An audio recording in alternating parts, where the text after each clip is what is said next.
YouTube, hello, my name is Natalie, and today we are very briefly discussing missed focus in your photography. I recently found a vintage lens, and of course this means that my photography or my videos produced with this particular lens are done using manual focus, which is a practice I am not a stranger to. I don't find it intimidating, and I find that I am improving all the time, especially for video. So having said that, there will always be shots in a session where focus is missed, and often it's not obvious, especially when looking at these images on a phone, and they are easy, or they can be easy to get away with. Sometimes it's more obvious and it's more clear that the focus was missed, and sometimes it can still be easy to get away with. And I found that this is the case in photography that very clearly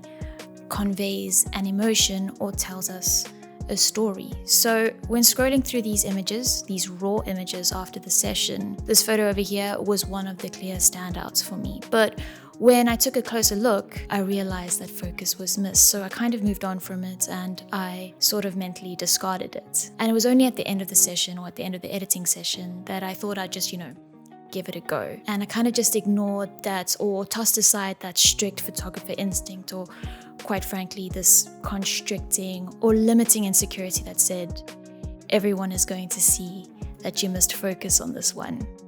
I kind of just ignored that. And in doing this, I taught myself a new lesson, kind of developed a new photographer instinct, and that's to have confidence in the story your photo is telling, or the emotion that the image is conveying. I've never had an issue with soft images. I kind of like them, but there is a difference between a soft image and a blatant miss in focus. And sometimes that simply doesn't matter.